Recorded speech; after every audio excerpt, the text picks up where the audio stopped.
প্ৰথমে আপোনালোকক নমস্কাৰ জনাই মোৰ চেনেললৈ স্বাগতম জনাইছোঁ। আজি মই আপোনালোকৰ মাজলৈ বহুত ধুনীয়া সোৱাদ লগা নাস্তাৰ ৰেচিপি এটা লৈ আহিছোঁ আৰু এয়া দেখিছেনে ধুনীয়াকৈ প্লেটত সজাই থৈছোঁ। মাত্ৰ দুটা বস্তুৰে এই ৰেচিপিটো বনাব পাৰি আৰু বহুতেই সোৱাদ লগা হয়। চাহৰ লগত, ভাতৰ লগত, ল'ৰা ছোৱালীক টিফিনত আপোনালোকে দিব পাৰে। বনাবলৈও একেবাৰে সহজ। এটা ওচৰৰ পৰা দেখাই দিছোঁ, একেবাৰে মচমচীয়া হয় আৰু ভিতৰখন কোমল। বহুতেই টেষ্টি ৰেচিপি, টেষ্টি পিঠা হয় আৰু এই পিঠাটো মই কেনেধৰণেৰে বনাইছোঁ তাকে দেখুৱাওঁ আপোনালোকক। আহকচোন। ৰেচিপিটো বনাবৰ কাৰণে আমাক এটা আলু লাগিব আৰু এয়া চিৰা লাগিব। এয়া চিৰা গোটেইখিনি নালাগে, ইয়াৰে আধা চিৰা ল'ম মই। প্ৰথমতে চিৰাখিনি মই তিয়াই লওঁ বাৰু।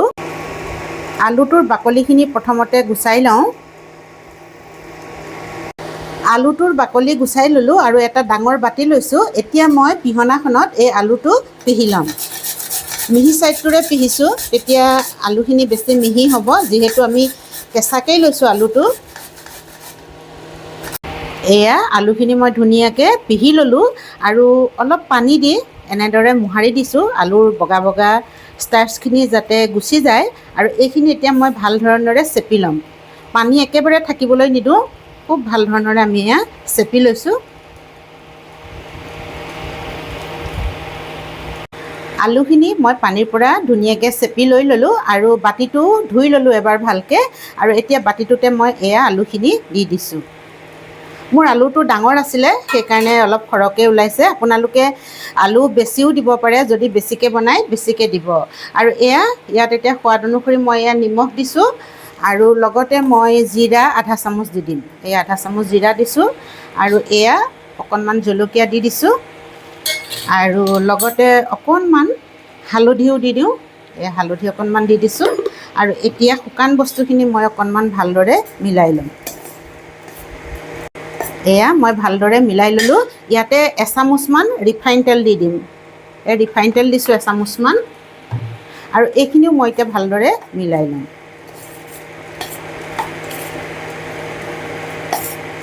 এয়া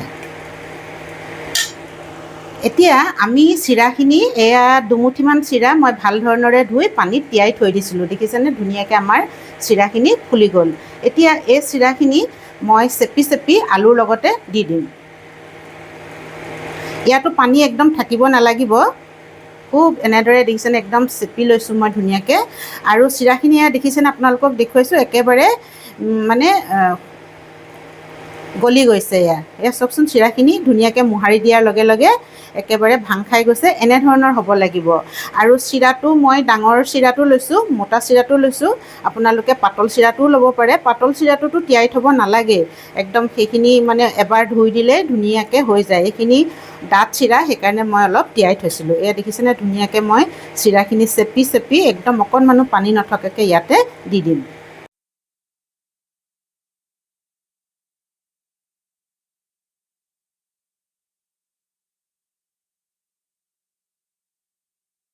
ইয়াতে মই নৰসিংহৰ পাত কাটি দিলোঁ। নৰসিংহৰ পাতৰ সলনি ধনিয়াও দিব পাৰে, ধনিয়া দিলেও খাবলৈ খুব ভাল লাগিব। আৰু খুব ভাল ধৰণেৰে মই এয়া মিলাই লৈছোঁ। দেখিছেনে, এইখিনি খুব ভাল ধৰণেৰে মিলাই ল'ব লাগিব। আৰু ইয়াৰ পৰা আলুখিনিৰ পৰা, চিৰাৰ পৰা একদম মানে যাতে পানী নাথাকে। আমি পানী দিয়াই নাই, তথাপিতো দেখিছেনে কিমান মানে একদম কোমল হৈছে। সেইকাৰণে পানী যাতে নাথাকে সেইটো আমি ধ্যান দিব লাগিব আৰু খুব ভাল ধৰণেৰে মিলাই ল'ব লাগিব। এয়া আমাৰ বেটাৰটো বহুত ধুনীয়াকৈ হৈ গৈছে। এতিয়া তেলত ভাজিব লাগিব। প্ৰথমতে আমি চেপ দি নথওঁ, কাৰণ অলপ কোমল হৈছে ন, সেইকাৰণে চেপটো ভাগি যাব পাৰে। তেল গৰম কৰি থাকিম আৰু লগে লগে আমি দি থাকিম। এয়া আপোনালোকক দেখুৱাইছোঁ, এনেকৈ লাডু যিকোনো চেপত দিব পাৰে। মই দেখুৱাই থাকিম মই কেনেধৰণেৰে চেপ দিওঁ। প্ৰথমতে দি নলওঁ, ভাগি যাব বুলি ভয় লাগে ন, সেইকাৰণে তেল গৰম কৰি লওঁ। আহক, গেছটো জ্বলাই মই পেন এখন পাতি দিলোঁ আৰু পেনত এয়া ৰিফাইন তেল দিছোঁ দেই। আৰু তেলখিনি এয়া ধুনীয়াকৈ আমাৰ গৰম হৈ গ'ল। আলু চিৰাৰ পেষ্টখিনি যে আমি বনাই থৈছিলোঁ, ইয়াৰ পৰা এতিয়া মই অকণমান ল'ম। নিজৰ কথা, এয়া মই এটা নেমুৰ সমান আকাৰত লৈছোঁ। প্ৰথমতে এয়া গোল কৰি লৈছোঁ। গোল কৰি লোৱাৰ পিছত হাতত দি লৈছোঁ, দি অকণমান এনেধৰণৰ চেপ এটা দি দিছোঁ। কেনেকুৱা চেপ দিয়ে সেইটো নিজৰ কথা, আপোনালোকে নিজৰ হিচাপত দিব। এয়া দেখিছেনে, এনেধৰণৰ মই চেপটো দি তেলতে ধুনীয়াকৈ দি দিছোঁ। আৰু এটা বনাই দেখুৱাওঁ আপোনালোকৰ আগত। আকৌ আগৰ দৰে মই এয়া নিমুটো সমান এটা লৈছোঁ গোল, আৰু প্ৰথমতে গোল কৰি লৈছোঁ আৰু হাতখনতে দি অকণমান এনেকুৱা অভেল শ্বেপ কৰি দিছোঁ। এয়া দেখিছেনে? দেখিবলৈ ধুনীয়া লাগে। কিবা এটা বস্তু দেখিবলৈ ধুনীয়া হ'লে খাবলৈতো ভাল হয়েই, দেখিবলৈ ধুনীয়া হ'লেও ভাল লাগে, নহয়নে? আৰু এটা কথা মই আপোনালোকৰ আগত কওঁ, ইয়াত আপোনালোকে পিঁয়াজ নহৰুও দিব পাৰে দেই, কিন্তু মই দিয়া নাই। শাওণ মাহ চলি আছে, শাওণ মাহত আমি পিঁয়াজ নহৰু ব্যৱহাৰ নকৰোঁ, জিৰা আৰু তেল মাৰিয়ে ভাত খাওঁ আৰু তেনেধৰণৰে। সেইকাৰণে মই অকল জিৰা আৰুহে ব্যৱহাৰ কৰিছোঁ। কিন্তু পিঁয়াজ দিও যদি আপোনালোকে বনায়, খাবলৈ এইটো বহুত সোৱাদ লগা হ'ব। যিসকলে পিঁয়াজ নহৰু খায় তেওঁলোকে দিব পাৰে। আৰু বেলেগ দিনত বনালে ময়ো দিওঁ বাৰু, এইটো শাওণ মাহ চলি আছে কাৰণেহে মই দিয়া নাই দেই। সেইকাৰণে কৈছোঁ আপোনালোকক, পিঁয়াজ দিলে খাবলৈ আৰুহে সোৱাদ লাগে। আৰু এয়া দেখিছেনে কিমান ধুনীয়াকৈ মই পটাপট বনাই দি আছোঁ। এয়া বহুতে ধুনীয়া হয় আৰু দিবলৈ একেবাৰে সহজ। এয়া 4টা মই দি দেখুৱালোৱেই। এনেধৰণৰে মই পেনখনত যিমান হয় দি যাম। আৰু গেছৰ ফ্লেমটো মই ল' মিডিয়ামত থৈছোঁ, হাই কৰিব নালাগে, কাৰণ আমাৰ এইটো ধুনীয়াকৈ সিজিব লাগিব। চব বস্তুৱে কেঁচা হৈ আছে, সেইকাৰণে ধুনীয়াকৈ আমি ল' মিডিয়ামতে একদম ধুনীয়াকৈ আমি বনাই যাম। আৰু এতিয়া হাত নলগাওঁ, দি আছোঁ 1 মিনিট 2 মিনিটমান এনেধৰণৰে থৈ দিম, কাৰণ একেবাৰে কোমল হৈ আছে। এতিয়া ইলুটি শিলুটি কৰিলে কি হ'ব, ভাগি যাব। সেইকাৰণে 2 মিনিটমান যদি এনেদৰে আমি থৈ দিওঁ, এটা ছাইড একদম ধুনীয়াকৈ ভাজ খাই যাব আৰু তেতিয়া আৰু ইলুটি শিলুটি কৰি দিলে নাভাগে। এতিয়া মই গোটেইখিনি দি যাম। 2 মিনিট সময় হৈ গ'ল আৰু আমাৰ এই পিঠাকেইটা মানে এক ছাইড ধুনীয়াকৈ ৰঙচুৱা হৈছে যেন লাগিছে। এক ছাইড যেতিয়া ৰঙচুৱা হ'ব তেতিয়াহে আমি ইলুটি শিলুটি কৰি দিম। তাৰ আগতে যদি কৰি দিওঁ তেতিয়া কি হ'ব, মানে ভাগি যোৱাৰ সম্ভাৱনা থাকে। এয়া দেখিছেনে একদম কোমল। এয়া চাওক, মই কৈছোঁনে 2 মিনিট হৈ গৈছে আৰু ধুনীয়াকৈ আমাৰ ৰঙচুৱা হৈ গৈছে। খুব সাৱধানতাৰে আমি উলটিয়াই দিব লাগিব, যিহেতু একেবাৰে বস্তুটো কোমল, ভাগি যাব পাৰে। সেইকাৰণেৰে 2 মিনিটৰ পিছতহে আপোনালোকে উলটিয়াই দিব দেই, নতুবা আকৌ ভাগি যাব পাৰে। এয়া দেখিছেনে, মই খুব সাৱধানতাৰে 2 মিনিট হ'ল যদিও উলটিয়াই দিছোঁ। আৰু খাবলৈতো কিমান সোৱাদ লগা নহয়, মই আপোনালোকক কি ক'ম। আপোনালোকে যদি এনেধৰণৰে বনোৱা নাই, একদম বনাই চাব দেই এবাৰ।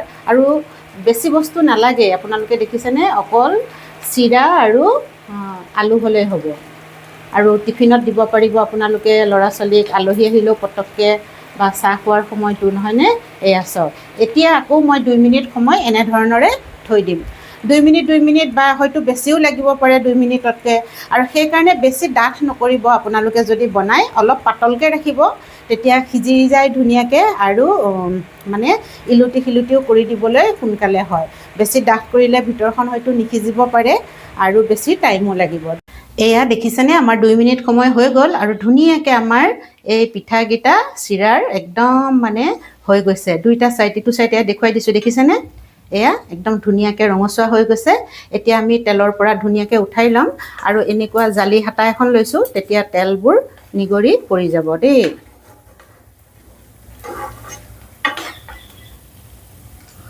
এয়া দেখিছেনে, মই তেলৰ পৰা গোটেইখিনি উঠাই ল'লোঁ আৰু অকণমান দেৰি এনেধৰণৰে জোকাৰি দিছোঁ, যাতে তেলখিনি তললৈ নিগৰি যাওক। আৰু কিমান ধুনীয়া হৈছে দেখিছেনে, দেখিয়ে খাওঁ খাওঁ লাগিছেনে বাৰু আপোনালোকৰ? আৰু আপোনালোকে যদি এনেধৰণৰে বনোৱা নাই, এবাৰ বনাই চাব দেই, বহুত সোৱাদ লগা হয় আৰু পটককেনে হয়, বেছি দেৰিও নালাগে, 5 মিনিটত আমাৰ বস্তুবোৰ হৈ যায়। আৰু এয়া মই এইখিনি এতিয়া প্লেটখনত থৈ দিম আৰু বাকী থকাখিনিও মই এতিয়া ধুনীয়াকৈ বনাই ল'ম। আৰু আছে এইখিনি। পিঠাখিনি বনাই হৈ গ'ল, আপোনালোকক দেখুৱাবৰ কাৰণে মই ধুনীয়াকৈ প্লেটত সজাই থৈছোঁ।